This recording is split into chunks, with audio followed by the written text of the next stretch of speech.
જૂનાગઢ શહેરમાં ભૂતનાથ મંદિર ખાતે ચાલી રહેલ ભગવત સપ્તાહની પૂર્ણાહુતિ બાદ ધર્મસભા યોજવાની છે અને જેમાં ભૂતનાથ મંદિરના મહંત મહેશગીરી બાપુ પોતાના પર ઉઠેલા સવાલનો પણ જવાબ આપશે।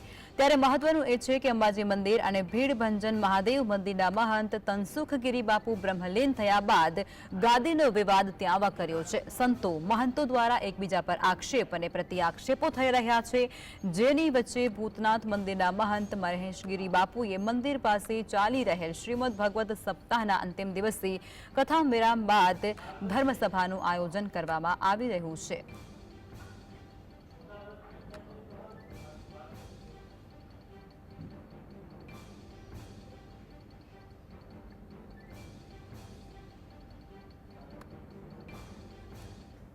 તો આજ મુદ્દે વધુ વિગતો અમારા સંવાદદાતા હિરેન આપી રહ્યા છે જૂનાગઢથી લાઈવમાં।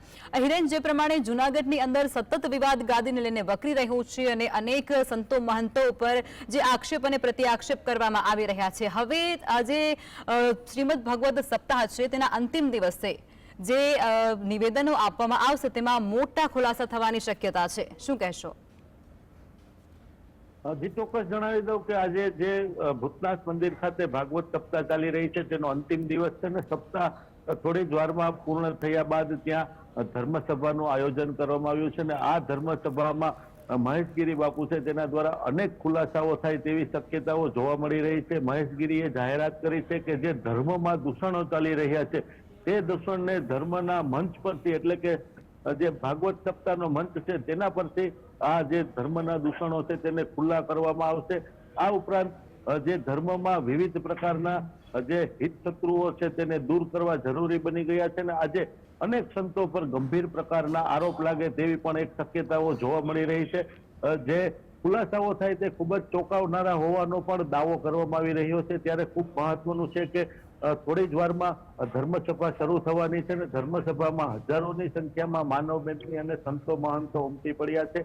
એટલે કહી શકાય કે જે ખૂબ જ ચોંકાવનારા ખુલાસાઓ થાય તેવી શક્યતાઓ છે। થોડી જ વારમાં જે ધર્મસભા છે તે શરૂ થશે અને ધર્મસભાની અંદર જે હરિગીરી સહિતના જે સંતો છે તેના પર અનેક ગંભીર આરોપ લાગશે તેવી પણ હાલ એક શક્યતા જોવા મળી રહી છે। પરંતુ મહત્વનું એ છે કે ધર્મસભા શરૂ થાય અને કોના પર કેવા ગંભીર આરોપ લાગે છે તેને લઈ અનેક અટકળો છે તે તેજ થઈ ગઈ છે। સરકાર પણ સતર્ક બની છે, કેમ કે ધર્મનો વિવાદ છે છેલ્લા 20 દિવસથી ચાલી રહ્યો છે અને આ વિવાદ દિવસે દિવસે વધી રહ્યો છે।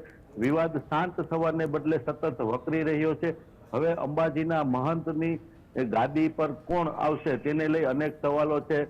જે ભવનાથના મહંત છે હરિગીરી તેના પર અનેક ગંભીર આરોપ લાગી રહ્યા છે। એટલે કહી શકાય કે હજુ પણ આ આરોપ છે તે વધી શકે અને તેના પર ગંભીર આરોપ લાગે તેવી શક્યતાઓ છે। 12 વાગ્યાની ધર્મસભાની અંદર ખુલાસાઓ થવાના છે, ત્યારે અનેક અટકળો છે કે કોના પર કેવા ગંભીર આરોપ લાગશે। જી હિરેન, સમાજને સુધારવાની અંદર સંતો અને મહંતોની વિશેષ ભૂમિકા હોય છે અને તેમના સંસ્કારો લોકો લેતા હોય છે, પરંતુ અહીં જૂનાગઢની અંદર જે સ્થિતિ છે એવું લાગી રહ્યું છે કે આજે સંતો મહંતો અંદરો અંદર જાણે પ્રતિસ્પર્ધી તરીકે વર્તી રહ્યા હોય તેવું લાગી રહ્યું છે। આ લોકોની જે આ માનસિકતા જે છે એની અસર શું પડશે સમાજ પર? ચોક્કસ કે જે અંબાજીના મહંત તનસુખગીરી બાપુ બ્રહ્મલીન થયા ત્યારથી જ આ વિવાદની શરૂઆત થઈ હતી। હજુ તો અંબાજીના મહંતને સમાધિ આપવામાં પણ નહોતી આવી ત્યારથી આ વિવાદ શરૂ થયો છે અને અંબાજીના મહંત તનસુખગીરી બાપુનો મૃતદેહ મંદિર ખાતે લાવવામાં આવ્યો ત્યાં જ આ ડખો શરૂ થયો હતો, જેથી સંતારીઓને પણ શરમાવે તેવા આ કૃત્યથી ધર્મને હાનિ પહોંચી રહી છે। લોકોની ધર્મ પ્રત્યેની શ્રદ્ધા છે તે પણ ડગી રહી હોય તેવા અનેક જે આક્ષેપો છે તે થઈ રહ્યા છે। પરંતુ હવે આનો ઉકેલ શું તેનો હજુ કોઈ જવાબ મળતો નથી અને આ વિવાદનો અંત ક્યારે આવશે તે પણ નક્કી નથી।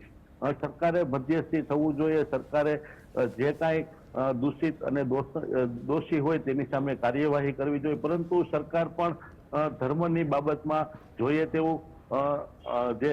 તેવી ભૂમિકા ભજવતી નથી, જેને લીધે આ વિવાદ છે તે હજુ વકરી રહ્યો છે અને આજે ગંભીર આરોપ થવાના છે। હજુ પણ આ વિવાદ વધે તેવી શક્યતાઓ જોવા મળી રહી છે। જી હિરેન, અમારી સાથે જોડાયા અને જાણકારી આપી તે બદલ આપનો આભાર।